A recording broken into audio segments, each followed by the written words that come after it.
আসসালামু আলাইকুম ওয়া রাহমাতুল্লাহি ওয়া বারাকাতুহু। কাছের ও দূরের যে যেখান থেকে আমাদের সাথে যুক্ত আছেন সকলকে জানাই আন্তরিক শুভেচ্ছা ও অভিনন্দন। সম্মানিত শিক্ষার্থীবৃন্দ, আজকে আমরা যেটা শিখব সেটা হচ্ছে মুরাক্কাব। মুরাক্কাব অর্থ একটা হরফ আর একটা হরফের সাথে সংযুক্তকরণ, একটা হরফকে আর একটা হরফের সাথে মিলিয়ে লেখার যে ধরনটা, যে সংযুক্তিকরণটা, এটা হচ্ছে মুরাক্কাব। আর মুরাক্কাব অবস্থায় আরবি হরফটা চিনতে হয় আরবি হরফের ডান মাথা দেখে। এটা খুবই গুরুত্বপূর্ণ। মুরাক্কাব অবস্থায় আরবি হরফ চিনতে হয় ডান মাথা দেখে। তাহলে মুরাক্কাবের আগে আমাদেরকে যেটা জানতে হবে সেটা হচ্ছে আরবি হরফের ডান মাথা। তো আমরা খুব সহজে ইজি ওয়েতে আমরা সেটা অল্প সময়ের ভিতরে শেখার চেষ্টা করব। মনোযোগ দেন একটু। যে এটা আমরা যেটা দেখতে পাচ্ছি, এটা হলো এক দাঁত। এটা কোনো হরফ এখনো পর্যন্ত হয়নি। এটা হলো এক দাঁত। এটা এক দাঁত। কেউ কেউ বলেন এটা বার মাথা। জিনিস একই, এক দাঁত অথবা বার মাথা। এখানে যদি আমরা একটা নোক্তা দিই, নর্মালি এটা বা, নিচে মাত্র একটা হরফে দুই নোক্তা আছে, সেটা হচ্ছে ইয়া। আমরা নোক্তাটা একটু বড় করে দেওয়ার চেষ্টা করবো, গোল করে, যাতে দূর থেকে দেখা যায়। তাহলে এটা হচ্ছে ইয়া, দুই নোক্তা ইয়া। তাহলে এক দাঁত দুই নোক্তা ইয়া। এক দাঁত যদি এক নোক্তা থাকে নিচে, তাহলে সেটা হচ্ছে বা, সেটা বা। যদি আমরা এই দুই নোক্তা উপরে দেই, উপরে যদি দুই নোক্তা দেই, তাহলে এটা হচ্ছে তা। যদি আমরা একটা নোক্তা ওখান থেকে উঠিয়ে দেই, এটা হচ্ছে নুন। আর যদি আমরা উপরে তিন নোক্তা দেই, তাহলে এটা হচ্ছে সা। জিহ্বার আগা সামনের দাঁতের আগার সাথে লাগে নরম করে সা। আশা করি আপনারা বুঝেছেন ইনশাল্লাহ। এরপরে আমরা যেটা দেখব সেটা হচ্ছে, দেখেন আমরা এখানে লিখলাম জিম। জিমের লেজ যেটা আছে সেটা যদি আমরা এখান থেকে কেটে দিই, তাহলে থাকে জিমের মাথা। এই যে নোকটাটা বড় করে দিলাম আপনাদের সহজ দেখার সুবিধার্থে, জিম। তাহলে এটা হচ্ছে জিমের মাথা। জিমের নিচে আমরা এক নোকটা দেখতে পাচ্ছি, জিম। আর যদি এই নোকটাটা আমরা উঠিয়ে দিই, তাহলে এটা হা। আর যদি নোকটাটা আমরা উপরে দিয়ে দিই, খ। তাহলে এই পর্যন্ত আমরা দুটা মাথা দেখলাম, একটা হলো বার মাথা আর একটা হলো জিমের মাথা। এরপর আমরা দেখব তিন দাঁত। এটা এক দাঁত বলেছি, তাহলে এটা তিন দাঁত, এক দুই, এই যে তিন। যদি পুরো হরফটা লিখি, এটা সিনের মাথা বা তিন দাঁত। তাহলে আমরা এই লেজটা কেটে দেব। লেজটা কেটে দিলে যেটা থাকবে সেটা হলো তিন দাঁত। কয় দাঁত থাকবে? তিন দাঁত। মনোযোগ দিয়ে, তিন দাঁত। এই তিন দাঁতের উপর যদি আমরা তিনটা নোকতা দিই, 1 2 3, তাহলে শিন। তাহলে এক দাঁত জিমের মাথা, তিন দাঁত সিনের মাথা। এরপরে যদি আমরা আরেকটা মাথা দেখি, সেটা হচ্ছে সদ। পুরোটা লিখলাম সদ। এটা তো পূর্ণ হরফ, তাহলে আমরা মাথাটা কেটে দেব। তো এটা হচ্ছে সদ। এক দাঁত জিমের মাথা, সিনের মাথা, সদের মাথা। এরপরে আমরা যদি দেখি আইনের মাথা, এই যে এটা পূর্ণাঙ্গ হরফ আইন, এর মাথা আমরা কেটে দেব। তাহলে এটা হচ্ছে আইনের মাথা। উপরে নোকতা দিলেন, গয়ন হয়ে গেল। তারপর গোল মাথা, এই যে এক নোকতা দিলে এটা ফা। আর যদি নোকতা আমরা দুটা দিয়ে দেই, কফ। তাহলে গোল মাথা যেটা, সেটা দিয়ে আমরা দুটা হরফ পাচ্ছি, ফা কফ।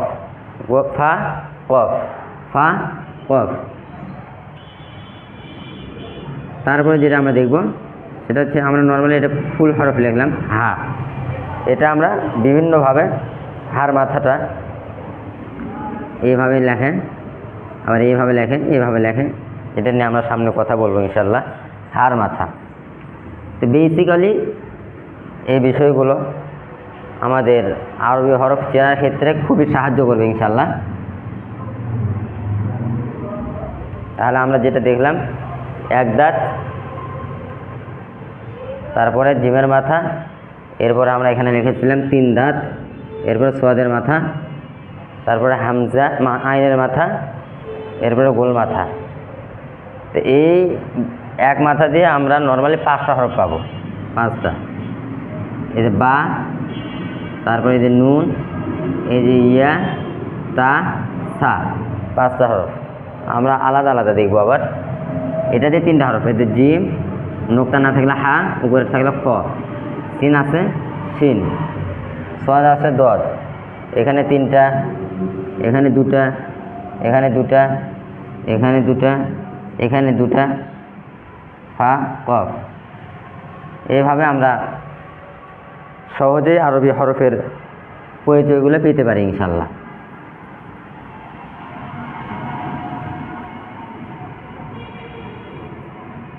আবারও বলছি সহজে বোঝার জন্য, যে এক দাঁত বা, আর একটা দাঁত ইয়া, আর একটা দাঁত নুন, আর একটা দাঁত তা, আর একটা দাঁত সা। নোক্তাগুলো বড় করে দিচ্ছি।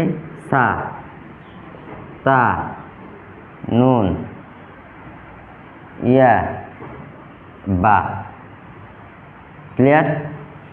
বা নিচে 2 নোক্তা, একটা হরফেরই ইয়া, উপরে 1 নোক্তা, নুন, উপরে 2 নোক্তা, তা, উপরে 3 নোক্তা, সা। তাহলে এই এক দাঁত দিয়ে নোক্তার কম বাড়ার কারণে 5টা হরফ আমরা পাচ্ছি। এরপর আমরা যেটা দেখতেছি, এটা হা, একটা হরফ জিমের মাথা দিয়ে।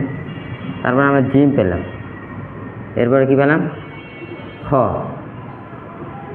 তাহলে হা, জিম, খ, মাথায় একই। এই যে মূল মাথা, এটা মাথা, এটা নোক্তা উপরের নিচে অথবা না দিলে হরফের নামের পরিবর্তন হয়ে যাচ্ছে। তা আমরা এটা দেখলাম, হা, জিম, খ। এরপরে আমরা যেটা দেখব সেটা হচ্ছে আইন। এই মাথা দিয়ে, এটা দিয়ে 2টা হরফ, আইন, গইন। এরপরে যেটা দেখব 3 মাথা, সিন, উপরে আর একটা নোক্তা দিলাম, সিন, সিন, সিন।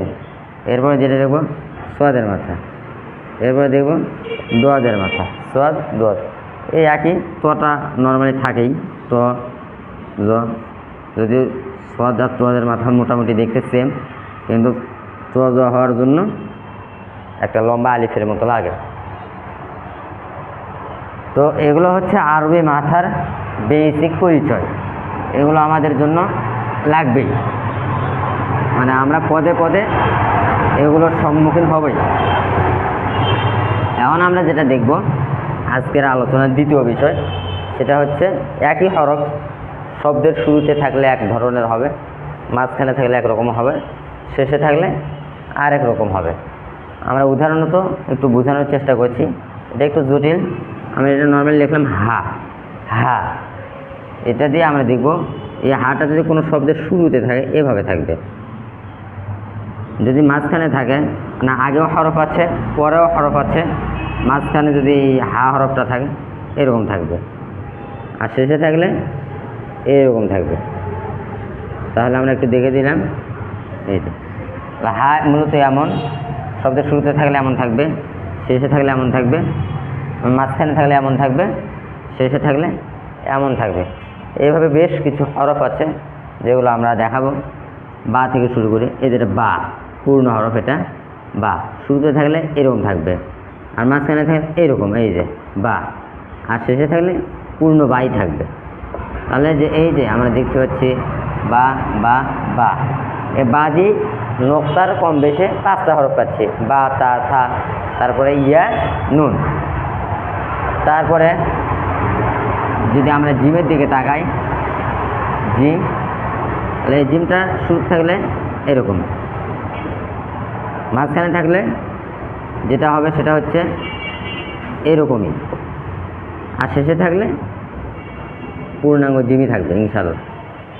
এভাবে আমরা এই হরফগুলোকে দেখতে পাবো। তাহলে আমরা আরও একটু দেখি আরও কিছু হরফ যেগুলো আমরা সচরাচর কোরআনের সব জায়গায় পাবো। এটা নর্মালি মিম, যদি শুরুতে থাকে একটা শব্দের এইভাবে থাকবে মিম, মাঝখানে থাকলে এই যে এরকম, এই যে মিম, শেষে থাকলে এইভাবে, শেষে থাকলে মিম। তাহলে আমরা কি দেখলাম? মিম মিম মিম, কোনো কোনো সময় শেষে এরকম থাকে, পূর্ণাঙ্গ যে মিম এভাবেই থাকে মিম।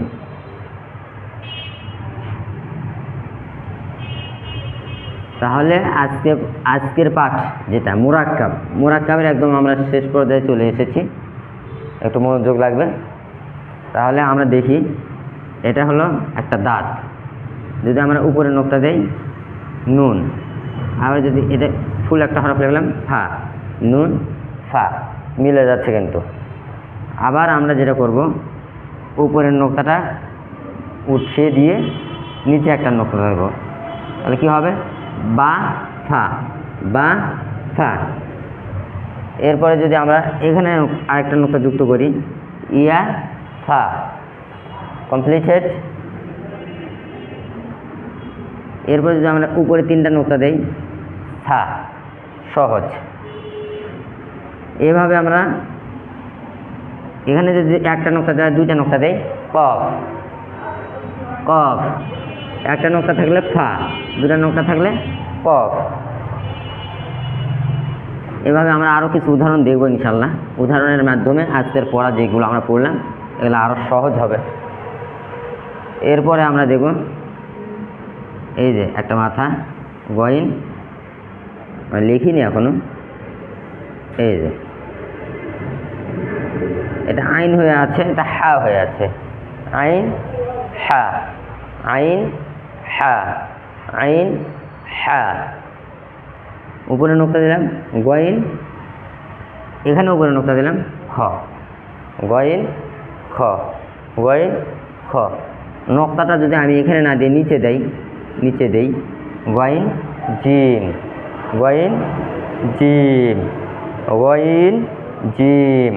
ক্লিয়ার? এখানে আর একটা গুরুত্বপূর্ণ বিষয় আইন। আইনটা আমরা দেখি, এটা হলো পূর্ণাঙ্গ আইন, পূর্ণাঙ্গ আইন।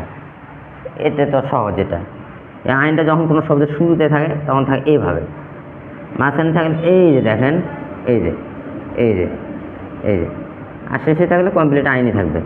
তাহলে যেটা আমরা দেখলাম, সামনের আইন, মাঝের আইন, শেষের আইন। মাঝের আইন মিমটা কিন্তু ভিন্ন, এই যে মিম, অনেক সময় এরকম মাঝখানে ফাঁকা থাকে, অনেক সময় ফাঁকা থাকে না, এই যে মিম, মিম মিম। আর এটা আইন, এই যে আইন, এই এখান থেকে শুরু করে ডান থেকে বামে, আবার ডান থেকে বামে, আবার ডানে, তারপর আবার বামে, এইভাবে আইনটা। তো আমরা আইনটা দেখলাম পূর্ণাঙ্গ একটা রূপ।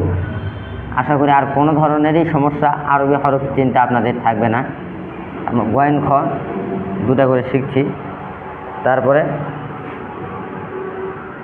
এখানে একটা মাথা দিলাম, এখানে 3 মাথা দিলাম,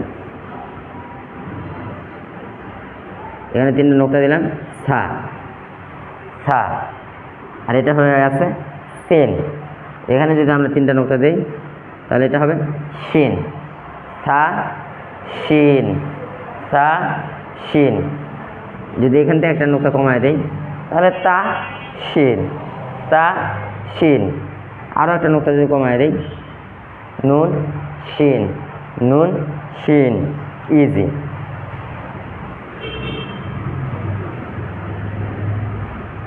এরপরে যদি আমরা দেখি একটা গোল মাথা দিলাম, তারপরে র দিলাম, গোল মাথার উপরে এক নোক্তা, ফা, ফা, এটা র, ফা র। যদি 2 নোক্তা দেই তাহলে কফ র, ইজি। বলেন কফ র। এখানে যদি একটা নোক্তা উঠিয়ে দেই, লাগাই দেই, কফ জা, কফ জা। নোকতা এখান থেকে একটা সরিয়ে দিলাম, ফা ঝা, ফা ঝা, সহজ। তাহলে এখানে আমরা আর একটা দেখতে পাই, জিমের মাথা দিলাম, আর এখানে যেটা দিব সেটা হচ্ছে দাল, এটার নাম দাল, জিম দাল, জিম দাল। র আর ডালের ভিতরে পার্থক্য, এটা আবার লাম না, র দাল, তাহলে জিম দাল। নোকতা মুঠে দিলাম, হা দাল, এখানে নোকতা দিলাম, হা জাল, জাল, উপরে নোকতা দিলাম, খ জাল, খ জাল। Maybe you have understood this lesson. আমরা এবার 3টা হরফে যাব, মনোযোগ দেবেন ইনশাআল্লাহ। 2টা করে হরফতে কয়েকটা দেখালাম আপনাদেরকে। এই একটা লিখলাম খ, লম্বা টান উপরের দিকে, এটা হচ্ছে বর্তমান পর্যন্ত আলিফ, খ আলিফ হয়ে আছে। এই আলিফের সাথে যখন ডানের দিকে কোনো অক্ষর লিখবো আমরা, তখনই সেটা হয়ে যাবে লাম, খ লাম, খ লাম কফ, খ লাম কফ। এখানে যদি একটা নোকতা দিই, যদি এটা কফ দেখতে দেখা যাচ্ছে, কিন্তু এটা মূলত ফা হয়ে আছে, যেহেতু এক নোকতা, নোকতাই মূল, খ লাম ফা। যদি নোকতা এখানটা মুছে দেই তাহলে হা লাম ফা, নিচে যদি নোকতা দেই জিম লাম ফা। তাহলে জি লাম আর আলিফ এই দুটোর ভিতর পার্থক্য কি? এটা খ লিখলাম, এ পর্যন্ত এটা হয়ে আছে আলিফ, আলিফের পরে কোনোভাবে এদিকে অন্য কোনো ভিন্ন কোনো অক্ষর লেখা যাবে না। যদি আমরা এই আলিফের সাথে অন্য যে কোনো অক্ষরই লিখে দিই না কেন, তখন এটা আর আলিফ থাকবে না, এটা হয়ে যাবে জাস্ট লাম, লাম, লাম। আলিফ কখন পর্যন্ত? আলিফ এ হয়ে আছে, এর আগে আপনি যে কোনো অক্ষর লিখতে পারবেন, এর আগে আপনি যে কোনো অক্ষর লিখতে পারেন, তবু এটা আলিফই থাকবে। কিন্তু এই আলিফের সাথে যখন এইদিকে ডান পাশে কোনো অক্ষর লেখা হবে, তখন এটা হয়ে যাবে লাম। এগুলো আমাদের ছোট্ট ছোট্ট কনফিউশন, অনেক সময় বোঝা যায় না, তো সেগুলো আমরা আপনাদের দূর করে দেওয়ার চেষ্টা করলাম। আমরা আরও দেখি, এই যে এক মাথা নিচে 2টা নোকতা দিলাম, ইয়া।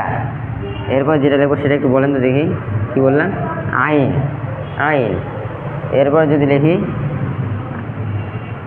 ত, ইয়া আইন ত, তারপরে আবার একটা মাথা দিলাম, এখানে যদি 2 নোকতা নিচে দেই তাহলে এটা ইয়া, ইয়া আইন ত ইয়া।